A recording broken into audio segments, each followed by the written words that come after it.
여보, 나 임신했어. 아내가 환하게 웃으며 말했습니다. 그날 저녁 제 인생이 무너진 날, 6주래. 우리 아기가 생긴 거야. 수지는 제 손을 꼭 잡고 눈물을 흘렸습니다. 행복의 눈물이었죠.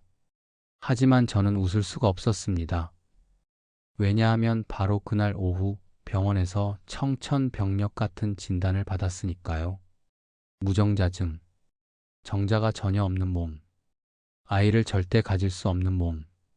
의사는 명확하게 말했습니다. 자연 임신은 불가능합니다. 그런데 아내가 임신했다고? 그 순간 제 머릿속은 새하얘졌습니다.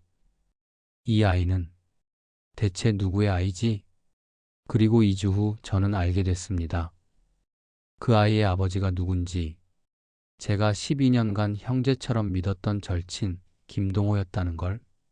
제 집에서, 제 침대에서 제가 야근하는 동안 그들은 사랑을 나눴습니다. 처음부터 말씀드리겠습니다. 제가 어떻게 이 지옥을 경험하게 됐는지, 이야기를 시작하기에 앞서 구독과 좋아요, 알림 설정 꼭 부탁드립니다. 여러분의 응원들이 모여 더 다양한 사연들로 찾아뵙겠습니다. 그럼 이야기를 이어가겠습니다. 저는 38 대형 로펌 변호사입니다. 연봉 1억 5천, 강남 아파트. 겉보기엔 완벽한 삶이었죠. 아내 수진 35, 로스쿨 동기였습니다. 결혼 5년 차, 누가 봐도 행복한 부부였습니다. 우리는 로스쿨 도서관에서 처음 만났습니다. 봄날 오후 헌법 교재를 읽으며 형광펜을 긋던 그녀의 모습에 반했죠. 3개월을 망설이다 용기 내서 말을 걸었고 기적같이 그녀도 저를 좋아해 줬습니다. 저는 변호사 시험에 합격했지만 수지는 2번 떨어지고 포기했습니다. 그때 그녀가 많이 힘들어했죠. 수진아, 괜찮아. 변호사가 전부는 아니잖아. 저는 그렇게 위로했습니다. 그리고 결혼했습니다. 결혼 4년 차부터 아이를 가지려 노력했지만 1년 넘도록 소식이 없었습니다. 그래서 부부 검진을 받기로 했죠. 각자 검사를 받고 일주일 뒤 결과가 나온다고 했습니다. 그날 오후, 결과가 나오는 날 저는 회사에서 병원에 전화를 걸었습니다. 환자분 직접 방문하시는 게? 간호사의 조심스러운 목소리, 불길한 예감이 스쳤습니다. 전화로 들을 수 있을까요? 잠시만요. 의사 선생님께 바꿔드리겠습니다. 의사가 직접? 심장이 빨리 뛰기 시작했습니다. 환자분, 검사 결과를 확인했는데요. 무정자증입니다. 무정자증. 그 단어가 귓가에 맴돌았습니다. 네? 정액 내의 정자가 전혀 관찰되지 않았습니다. 3차례 검사했지만 모두 동일합니다. 세상이 멈춘 것 같았습니다. 쉽게 말씀드리면 환자분은 자연 임신이 불가능합니다. 정자 생성 자체가 되지 않는 상태입니다. 불가능. 선생님, 저 건강한데요. 어떻게? 무정자증은 증상이 없습니다. 검사해 봐야만 압니다. 환자분은 선천적 무정자증으로 보입니다. 완치는 매우 어렵습니다. 전화를 끊었습니다. 저는 사무실 의자에 그대로 굳어버렸습니다. 수진이, 이 소식을 들으면 어떻게 될까? 수진은 아이를 원했습니다. 정말 원했죠. 여보, 우리 아이 이름 뭐로 지을까? 나는 딸 낳고 싶어. 행복하게 웃으며 미래를 그리던 수진. 그런데 나 때문에 수진이 엄마가 될 수 없다니. 가슴이 무너져 내렸습니다. 어떻게 말하지? 수진이 실망하면? 혹시 이혼하자고 하면? 저는 상사에게 조퇴를 요청했습니다. 차에 올라탔습니다. 시동을 걸었지만 한참을 그냥 앉아 있었습니다. 집에 가야 해. 말해야 해. 하지만 용기가 나지 않았습니다. 이 시간을 주차장에서 그렇게 보냈습니다. 마침내 집으로 향했습니다. 운전하는 내내 머릿속이 복잡했습니다. 뭐라고 말하지? 여보, 나 무정자증이야? 미안해? 어떤 말도 적절하지 않았습니다. 오후 5시 집에 도착했습니다. 엘리베이터를 타고 15층으로 올라갔습니다.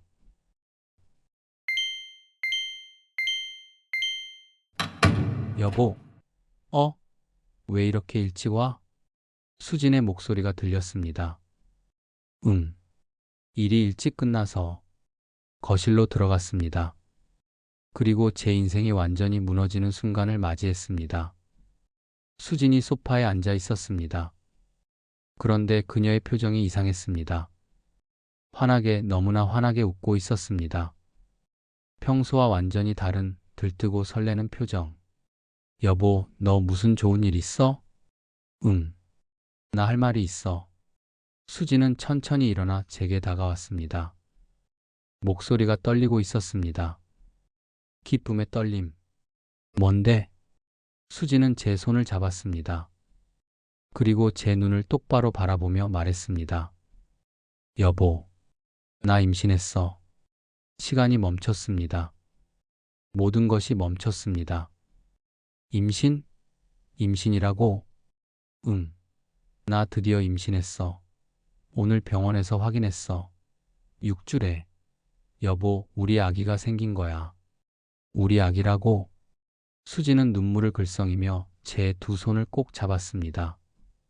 여보, 우리가 그렇게 원하던 아기. 드디어. 하지만 저는 아무 말도 할 수 없었습니다. 머릿속에서 의사의 목소리가 메아리 쳤습니다. 무정자증입니다. 자연 임신은 불가능합니다. 정자가 전혀 관찰되지 않았습니다. 3번이나 검사했다고 했습니다. 그런데 임신? 6주? 제 머릿속이 빠르게 돌아가기 시작했습니다. 나는 무정자증이야. 정자가 없어.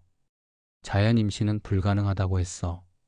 그런데 수진이 임신했다고? 6주면 1달 반 전. 그럼 이 아이는 대체 누구의 아이야?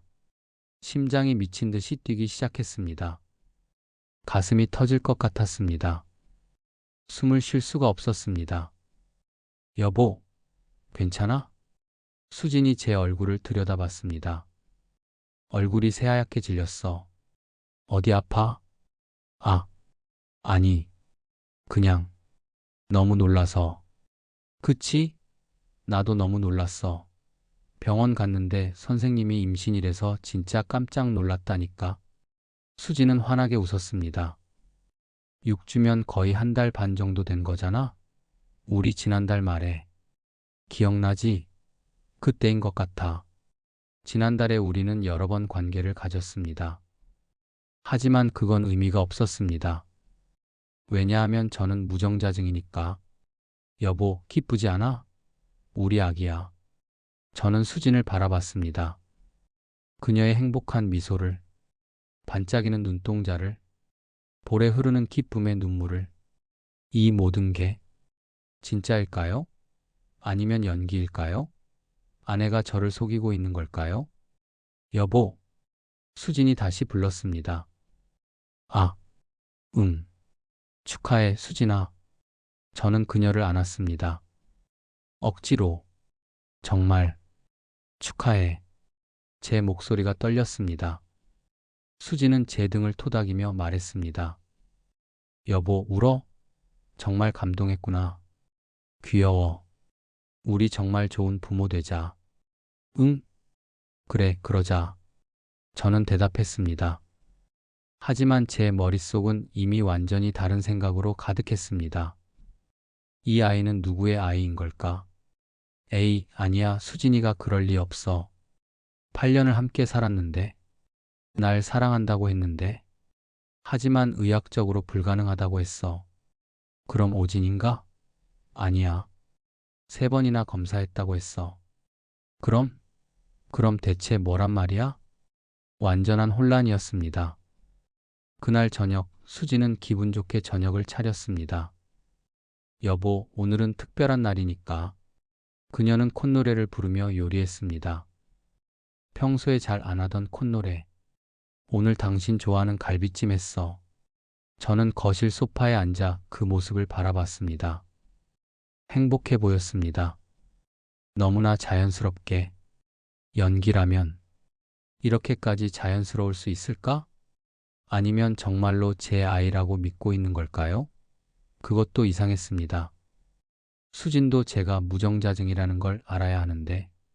아, 그렇구나. 수진은 모릅니다. 저는 아직 수진에게 제 검사 결과를 말하지 않았으니까요. 수진은 제가 정상이라고 생각하고 있는 겁니다. 그래서 자연스럽게 우리 아기라고 말하는 거겠죠. 하지만 그게 더 무서웠습니다. 만약 수진이 정말로 다른 남자의 아이를 임신했다면, 그리고 그걸 제 아이라고 속이려 한다면, 이건 계획적인 거잖아요. 철저한 배신이잖아요. 여보, 밥 먹자. 수진이 불렀습니다. 저는 일어나 식탁으로 갔습니다. 갈비찜, 된장찌개, 그리고 여러 반찬들. 많이 먹어. 이제 나는 두 사람 목 먹어야 하니까. 수진이 웃으며 말했습니다. 저는 억지로 미소를 지으며 숟가락을 들었습니다. 하지만 음식이 목으로 넘어가지 않았습니다. 씹어도 씹어도 삼킬 수가 없었습니다. 여보, 입맛 없어? 많이 피곤해? 아니, 괜찮아. 맛있어. 거짓말이었습니다. 아무 맛도 느껴지지 않았습니다. 저녁을 겨우 마치고 우리는 거실 소파에 앉았습니다. 수지는 태블릿으로 뭔가를 검색하기 시작했습니다. 여보, 임신 6주면 아직 태아 심장 박동은 안 들린대. 8주쯤 되면 들린다는데 그때 같이 병원 가자. 응. 아기 방은 작은 방으로 할까? 아니면 우리 방 옆에? 수진아. 응? 나. 할 말이 있어. 저는 말하려고 했습니다. 제가 무정자증이라는 걸. 하지만 차마 입이 떨어지지 않았습니다. 만약 제가 무정자증이라고 말하면 수진의 반응으로 모든 걸 알 수 있을 겁니다. 만약 수진이 진짜 놀란다면 그건 제 아이라고 믿고 있다는 뜻. 만약 수진이 당황한다면 아니, 아무것도 아니야. 그냥 사랑해. 나도 사랑해, 여보. 수진은 제게 기대며 웃었습니다. 저는 그녀를 안았습니다. 하지만 제 마음은 얼어붙어 있었습니다. 그날 밤, 잠을 이룰 수 없었습니다. 옆에서 편안하게 자고 있는 수진을 바라봤습니다. 한 손은 배 위에 올려놓고 자고 있었습니다. 마치 아기를 보호하듯이. 저 뱃속의 아이는 누구의 아이지? 정말 기적이 일어난 걸까? 아니면 새벽 3시 저는 조용히 일어나 거실로 나왔습니다. 휴대폰을 꺼내 검색했습니다. 무정자증 자연 임신 가능성. 검색 결과가 나왔습니다. 무정자증 환자의 자연 임신은 의학적으로 불가능합니다. 정자가 전혀 없는 상태에서는 자연 임신이 될 수 없습니다. 만약 임신이 되었다면 다른 원인을 찾아봐야 합니다. 다른 원인. 그게 뭘까요? 저는 알고 있었습니다. 하지만 인정하고 싶지 않았습니다. 그날 새벽 저는 결심했습니다. 알아내야겠다고. 확실하게. 증거를 찾아야겠다고. 만약 수진이 정말로 절 배신한 거라면 그건 용서할 수 없습니다. 절대로. 다음날 아침 저는 평소처럼 출근 준비를 했습니다. 아니, 출근하는 척을 했습니다. 수지는 현관까지 배웅을 나왔습니다. 여보, 조심히 다녀와. 오늘 저녁에는 미역국 끓여줄게. 미역국? 응. 임신하면 미역국 먹어야 한다잖아. 엄마가 그러시던데. 그녀는 환하게 웃었습니다. 저는 억지로 웃으며 고개를 끄덕였습니다. 그래, 기대할게. 엘리베이터를 탔습니다. 문이 닫히는 순간 제 표정이 차갑게 굳어졌습니다. 회사로 가는 대신 저는 강남역 근처로 향했습니다. 어젯밤 검색해둔 사설 탐정 사무소. 오래된 건물 3층. 낡은 간판. 24시간 비밀 보장. 문을 열고 들어갔습니다. 어서 오세요. 전화 주신 분이시죠? 40대 중반으로 보이는 남자가 앉아 있었습니다. 네. 앉으세요. 저는 바로 소파에 앉았습니다. 탐정은 수첩을 꺼내며 말했습니다. 부인분 행적 조사를 원하신다고요? 네. 구체적으로 어떤 의심이 드시는지? 저는 잠시 망설였습니다. 이 순간 제 치부를 낯선 사람에게 털어놓아야 한다는 게 수치스러웠습니다. 하지만 진실을 알기 위해서는 해야 했습니다. 저는 한숨을 깊게 쉬었습니다. 저는 무정자증입니다. 그런데 아내가 어제 임신했다고 말했습니다. 탐정의 눈빛이 변했습니다. 임신 몇 주라고? 6주요. 부인께서는 의뢰인분이 무정자증이라는 걸 아시나요? 아니요. 아직 말하지 않았습니다. 탐정은 수첩에 뭔가를 적기 시작했습니다. 다른 의심할 만한 정황이 있으셨나요? 아니요. 전혀요. 제 목소리가 떨렸습니다. 그래서 더 믿고 싶지 않습니다. 아내는 그럴 사람이 아니었어요. 하지만 지금은 모르겠습니다. 의학적으로 불가능한 일이 일어났으니까요. 탐정은 잠시 생각하더니 말했습니다. 알겠습니다. 부인의 행적을 조사해 보겠습니다. 평소 일과 외출 패턴, 만나는 사람들, 신용카드 사용 내역도 확인하겠습니다. 얼마나 걸릴까요? 일주일에서 2주면 뭔가 나올 겁니다. 비용은 일당 50만 원입니다. 선금으로 일주일치 350만 원 입금해 주시면 바로 시작하겠습니다. 350만 원. 적지 않은 돈이었습니다. 하지만 진실을 알기 위해서라면 지금 바로 송금하겠습니다. 저는 폰뱅킹으로 돈을 보냈습니다. 확인했습니다. 부인분 사진 있으시죠? 저는 수진의 사진을 전송했습니다. 작년 여름 제주도 여행 때 찍은 사진. 파란 바다를 배경으로 환하게 웃고 있는 수진. 그때는 정말 행복했는데. 차종과 번호판도 알려주세요. 수진의 차량 정보를 알려줬습니다. 평소 외출 패턴은? 오전에 주로 운동을 하러 나갑니다. 필라테스나 요가. 오후에는 친구들 만나거나 쇼핑. 최근에 행동 패턴이 바뀐 게 있나요? 저는 생각해 봤습니다. 늦게 들어오는 날이 늘었습니다. 한 3개월 전부터요. 예전엔 저녁 7시면 집에 있었는데 요즘은 8시, 9시에 들어올 때도 있습니다. 이유는 친구들이랑 저녁 먹었다고, 아니면 백화점 세일에서 쇼핑했다고. 확인해 보신 적은? 아니요. 저는 고개를 숙였습니다. 믿었으니까요. 의심할 이유가 없었으니까요. 알겠습니다. 조사해 보겠습니다. 매일 저녁 중간 보고 드리고 특이사항 있으면 바로 연락드리겠습니다. 네, 부탁드립니다. 저는 일어섰습니다. 참, 의뢰인분. 마음의 준비를 하시는 게 좋습니다. 탐정이 저를 불렀습니다. 제 경험상 이런 케이스는 대부분 의심이 사실로 드러납니다. 각오하세요. 그 말이 가슴에 박혔습니다. 저는 아무 말 없이 고개를 끄덕이고 사무실을 나섰습니다. 그날부터 지옥이 시작되었습니다. 겉으로는 평소처럼 행동했습니다. 아침에 일어나 수진과 함께 아침을 먹고 출근하고 저녁에 돌아와 함께 저녁을 먹었습니다. 수진은 계속 행복해했습니다. 여보, 아기 방은 작은 방으로 할까? 여보, 이 유모차 어때? 진짜 예쁘지 않아? 여보, 태교의 음악이 좋대. 같이 클래식 들을까? 끊임없이 아기 이야기를 했습니다. 저는 그때마다 웃으며 대답했습니다. 그래, 좋아. 예쁘다. 응, 같이 듣자. 하지만 제 마음은 죽어가고 있었습니다. 매일 밤 10시 탐정에게서 보고가 왔습니다. 첫째 날, 오전 필라테스, 오후 백화점. 특이사항 없습니다.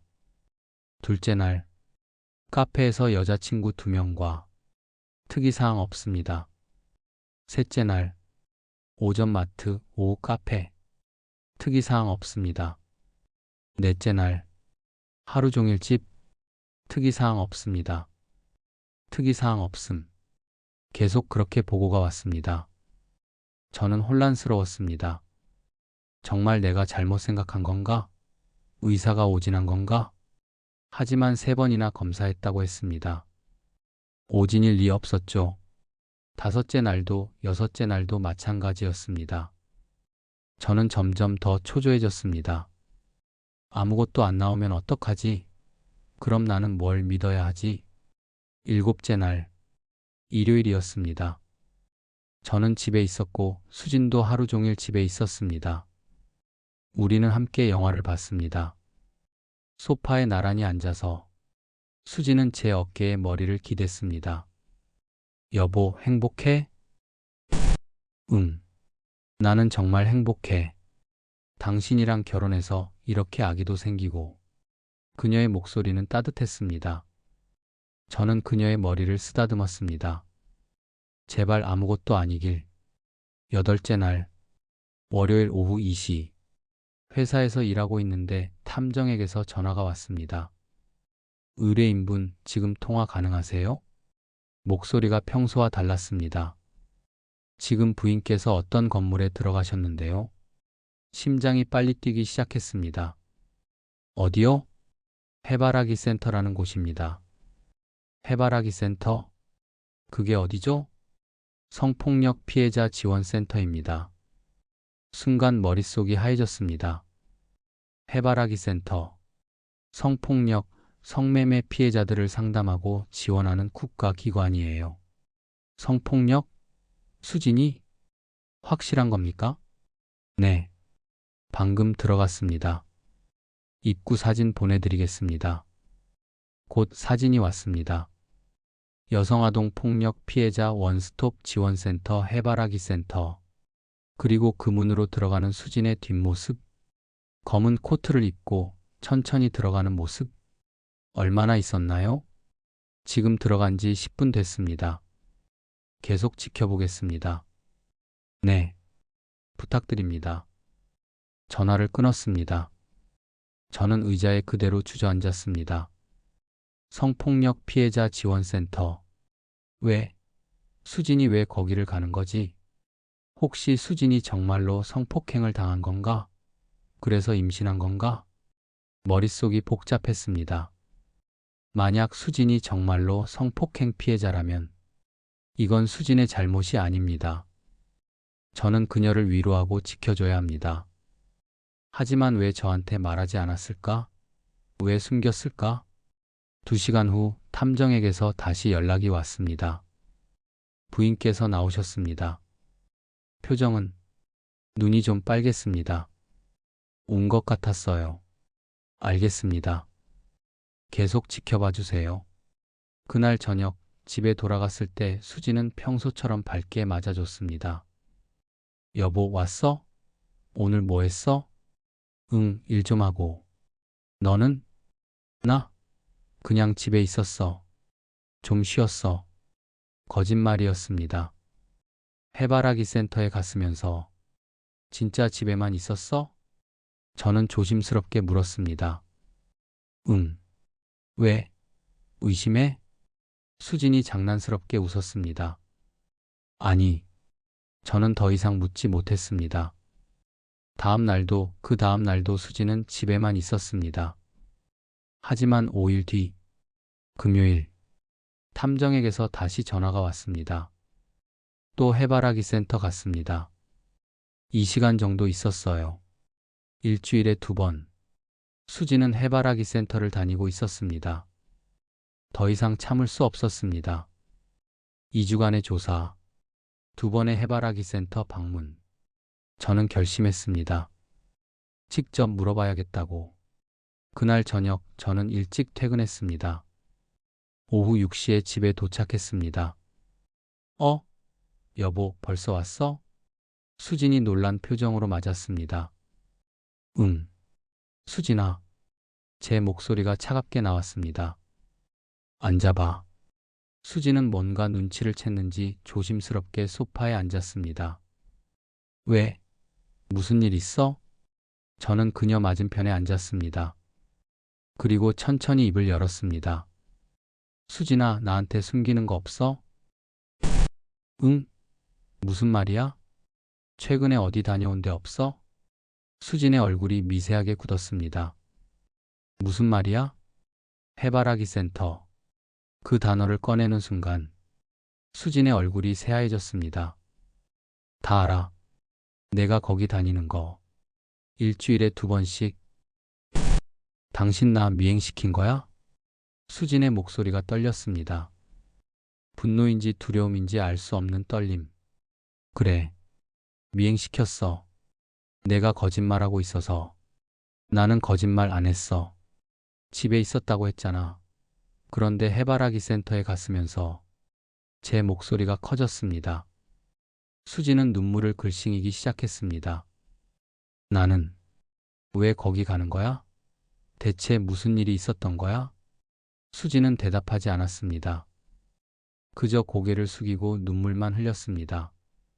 수진아, 말해. 도대체 무슨 일이야? 저는 최대한 침착하게 물었습니다. 수지는 한참을 침묵했습니다. 나, 목소리가 떨렸습니다. 나, 성폭행 당했어. 그 말이 떨어지는 순간 세상이 멈췄습니다. 뭐? 술자리에서 남자한테 강제로. 수지는 흐느끼기 시작했습니다. 언제 그런 일이? 2달 전 친구 생일 파티였어. 2달 전 임신 6주. 타이밍이 맞습니다. 그날 술을 많이 마셨어. 정신이 하나도 없었어.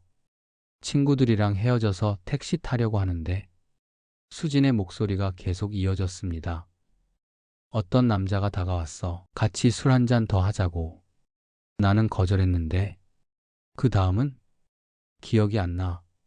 술을 너무 많이 마셔서 정신 차려보니까 모텔이었어. 그리고 그 남자가 옆에 있었어. 수지는 얼굴을 손으로 가렸습니다. 나는 아무것도 기억이 안 나. 그냥 몸이 아팠어. 그리고 더러웠어. 저는 아무 말도 할 수 없었습니다. 성폭행? 수진이? 왜 나한테 말 안 했어? 무서웠어. 당신이 날 더럽게 볼까봐. 당신이 날 떠날까봐. 수지는 고개를 들어 저를 봤습니다. 미안해. 정말 미안해. 나도 어쩔 수 없었어.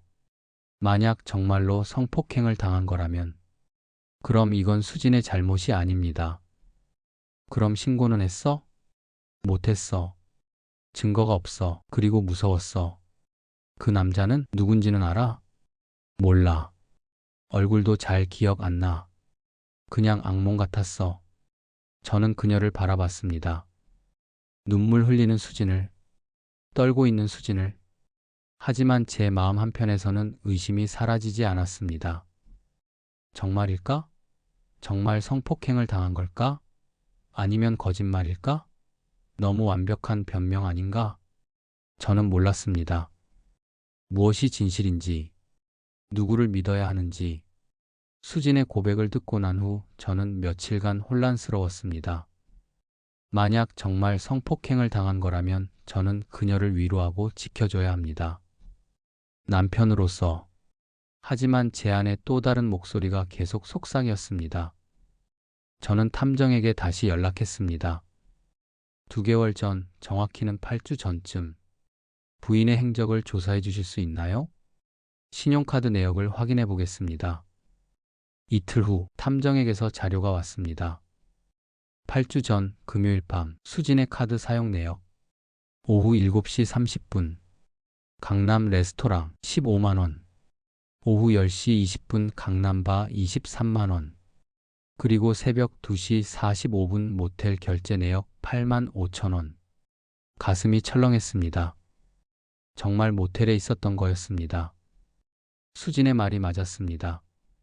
하지만 이상한 점이 있었습니다. 결제가 수진의 카드로 되어 있었습니다. 만약 정말 강제로 끌려간 거였다면 왜 수진의 카드로 결제했을까요? 이 모텔 CCTV 확인할 수 있나요? 8주 전이면 어렵긴 한데 시도는 해보겠습니다. 며칠이 지났습니다. 그동안 저는 수진을 지켜봤습니다. 그녀는 여전히 평소처럼 행동했습니다. 밥을 해주고 집안일을 하고 아기 이야기를 했습니다. 여보, 태명 뭐로 지을까? 나는 콩이가 좋을 것 같은데. 여보, 배가 좀 나온 것 같지 않아? 행복해 보였습니다. 하지만 가끔 멍하니 창밖을 바라보는 그녀를 봤습니다. 그때의 표정은 슬펐습니다. 진짜 피해자의 슬픔일까요? 아니면 죄책감에 시달리는 거짓말쟁이의 슬픔일까요? 저는 알 수가 없었습니다. 그러던 어느 날, 금요일 저녁, 제 휴대폰으로 낯선 번호에서 메시지가 왔습니다. 혹시 수진 씨 남편분이신가요? 할 말이 있습니다. 전화 주세요. 누구지? 저는 그 번호로 전화를 걸었습니다. 여보세요? 아, 안녕하세요. 저는 지혜라고 합니다. 수진이 친구예요. 지혜. 수진이 자주 만난다던 친구 중 한 명. 아, 네. 안녕하세요. 저기, 조심스러운데요. 혹시 지금 통화 가능하세요? 네, 가능합니다. 사실은 수진이한테 할 말이 있는데 수진이한테 직접 말하기가 좀 그래서요. 심장이 빨리 뛰기 시작했습니다. 무슨 일인데요? 지혜는 잠시 망설이더니 말했습니다. 2달 전쯤이었어요. 제 생일 파티 날. 2달 전 생일 파티. 수진이 말했던 그날. 그날 수진이랑 친구들이랑 같이 술을 마셨거든요. 근데 수진이가 어떤 남자랑 계속 얘기하더라고요. 남자요? 네. 옆 테이블에 있던 남자였는데요. 수진이가 먼저 말을 걸었어요. 술이 좀 취한 상태긴 했지만 수진이 먼저 말을 걸었다고. 그래서요? 저는 그냥 친구 사귀나 보다 했는데 며칠 전에 그때 사진들을 정리하다가 이상한 걸 발견했어요. 사진을 보내드릴게요. 한번 보세요. 곧 사진 한 장이 왔습니다. 저는 떨리는 손으로 사진을 열었습니다. 그리고 숨이 멎었습니다. 어두운 바 안. 수진이 어떤 남자와 나란히 앉아 있었습니다. 그리고 그들은 웃고 있었습니다. 자연스럽게, 편안하게, 강제로 끌려간 사람의 모습이 아니었습니다. 남자의 손은 수진의 어깨에 올라가 있었습니다. 그리고 수진은 그 손을 뿌리치지 않았습니다. 오히려 남자에게 기대고 있었습니다.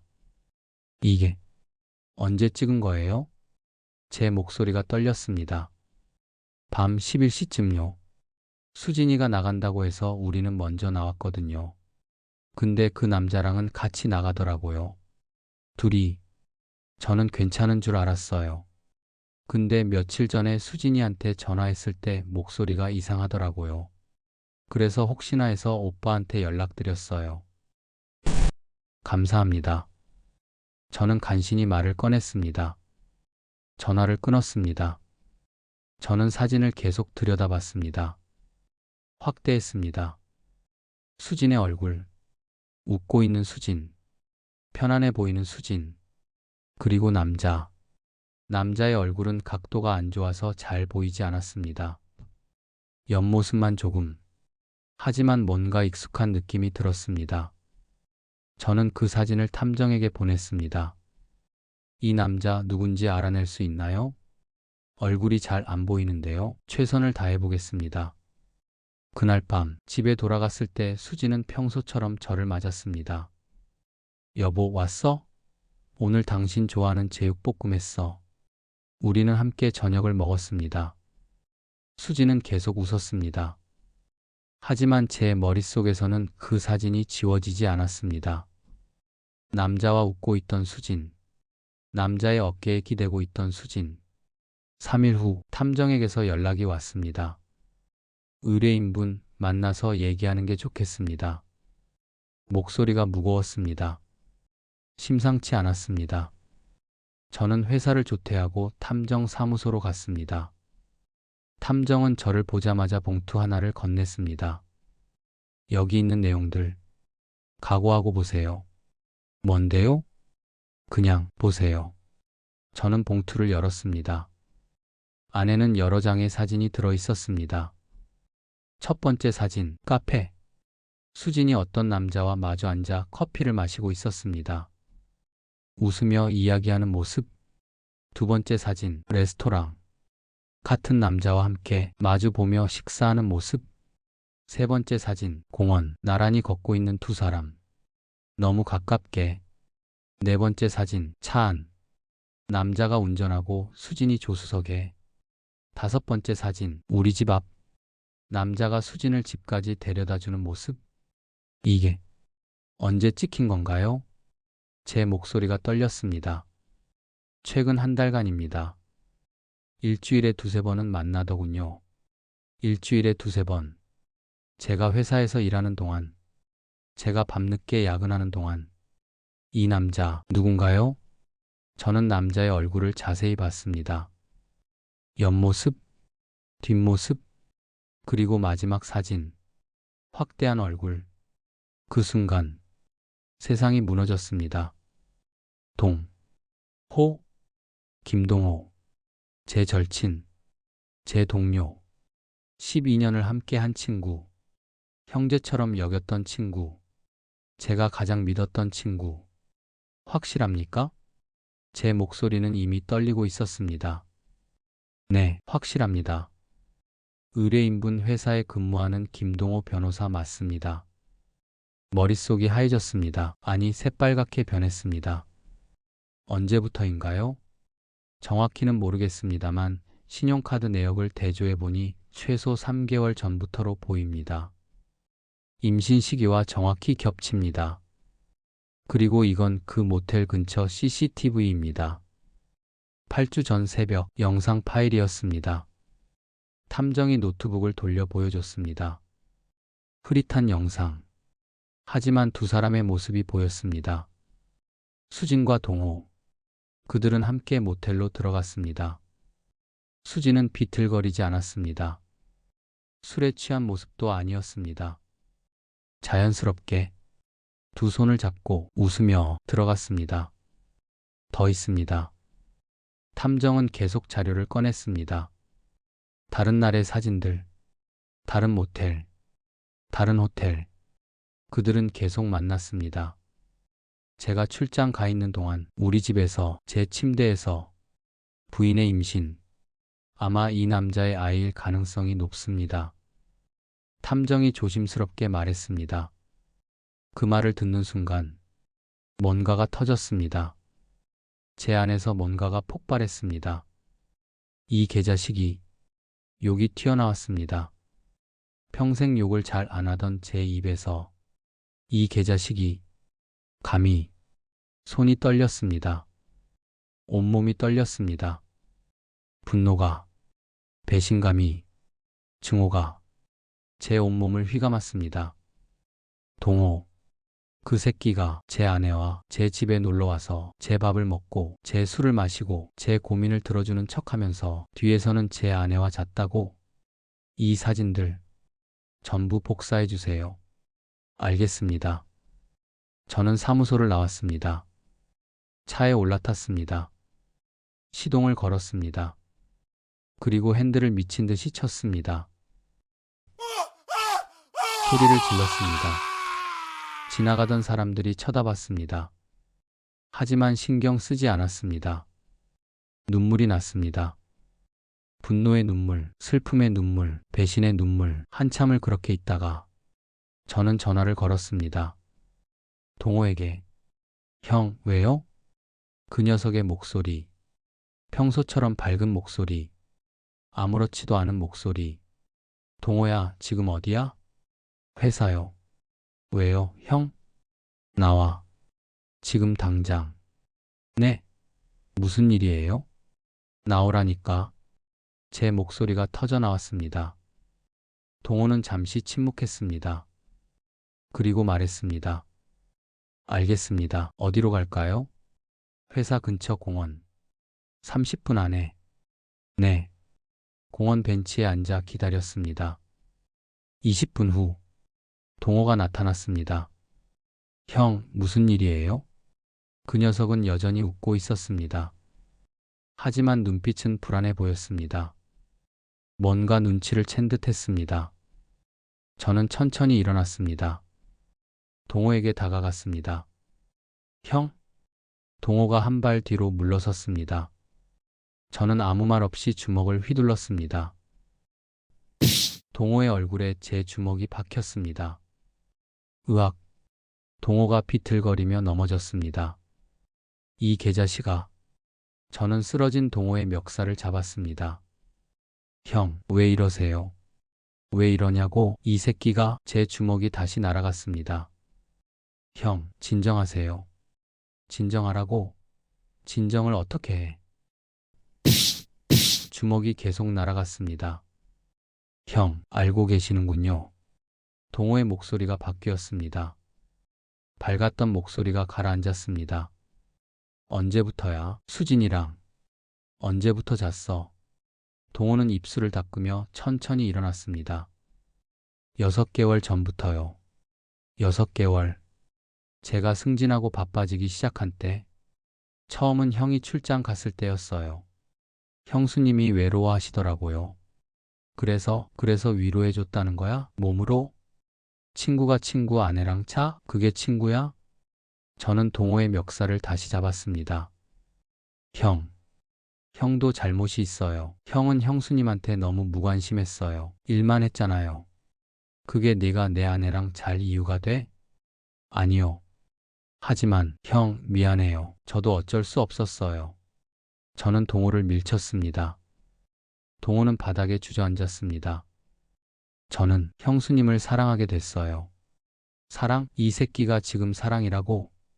너 지금 뭐라고 했어? 저는 형수님을 진심으로 사랑해요.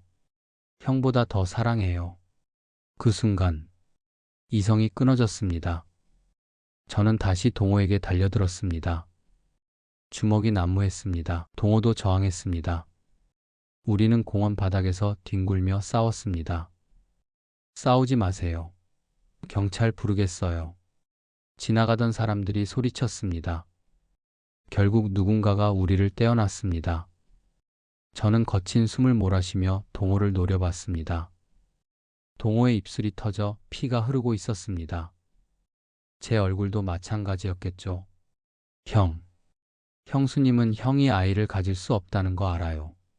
동호가 말했습니다. 뭐? 형이 무정자증이라는 거 형수님 다 알아요.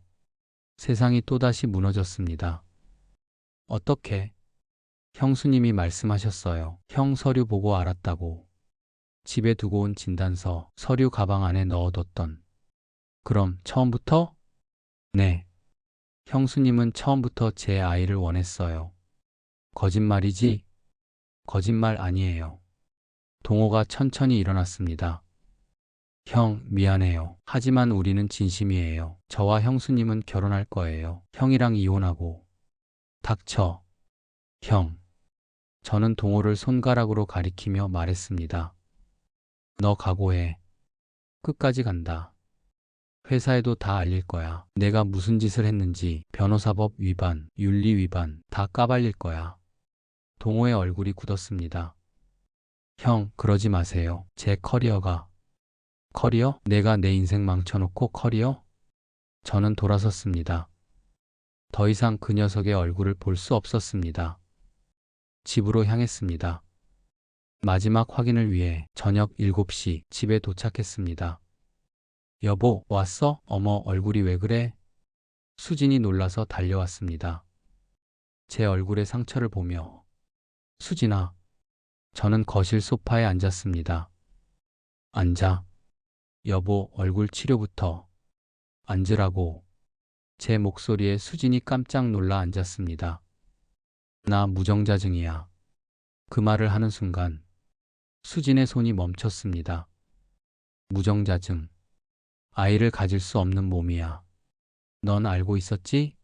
내 서류 봤지? 병원 진단서. 수진의 얼굴이 창백해졌습니다. 여보. 그리고 동호랑 잤지. 6개월 동안 계속. 그 아기, 동호 아기지? 여보, 들어봐. 대답해. 동호 아기 맞지? 제 목소리가 터져 나왔습니다. 수지는 눈물을 흘리기 시작했습니다. 미안해. 나는 그냥 엄마가 되고 싶었어. 고백이었습니다. 그래서 내 친구랑 잔 거야? 내 아이라고 속일 거였어? 정말 미안해. 미안하다고 다야? 저는 일어났습니다. 이혼해. 이혼하자고. 나는 너랑 더 이상 못 살아. 여보, 제발. 한 번만. 한 번만 용서해줘. 한 번?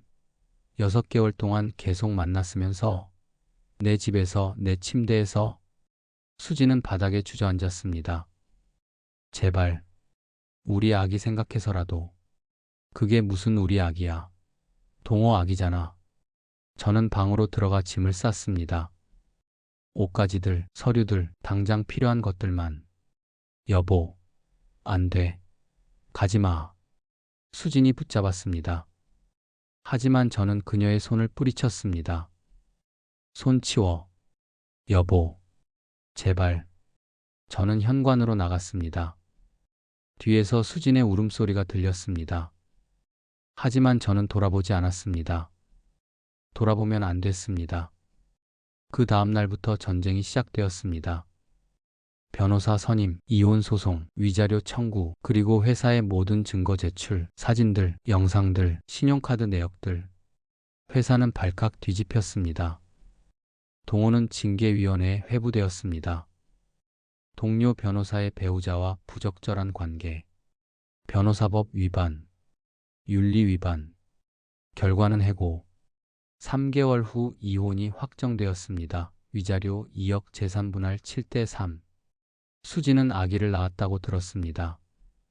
동호의 딸. 그들은 지금 함께 산다고 합니다. 저는 혼자입니다. 강남 아파트는 팔고 작은 오피스텔로 이사했습니다. 그렇게 1년이 지났습니다. 여전히 밤에는 잠을 못 잡니다. 그리고 여전히 악몽을 꾸곤 합니다. 수진과 동호가 함께 웃는 꿈. 제 침대에서 깨어나면 식은땀이 흥건합니다. 최근에 심리 상담을 받기 시작했습니다. 당신은 피해자입니다. 스스로를 탓하지 마세요. 시간이 걸리겠지만 분명 나아질 겁니다. 상담사는 그렇게 말합니다. 정말 그럴까요? 매일 아침 일어날 때마다 생각합니다. 오늘도 견뎌야지. 그렇게 하루하루를 버팁니다. 언젠가는 나아지겠죠. 언젠가는 다시 누군가를 사랑할 수 있겠죠. 그날이 올 때까지 저는 그냥 견딜 겁니다. 살아남을 겁니다. 무너지지 않는 것. 그게 제가 그들에게 보여줄 수 있는 최선의 복수니까요. 여러분께 말씀드리고 싶습니다. 혹시 저처럼 배신당하신 분이 있다면 당신 잘못이 아닙니다. 스스로를 탓하지 마세요. 시간이 걸리겠지만 분명 나아질 겁니다. 저도 그렇게 믿으며 살아가고 있습니다. 우리 모두 견뎌냅시다. 그리고 언젠가 다시 웃을 수 있기를. 반드시. 들어주셔서 감사합니다.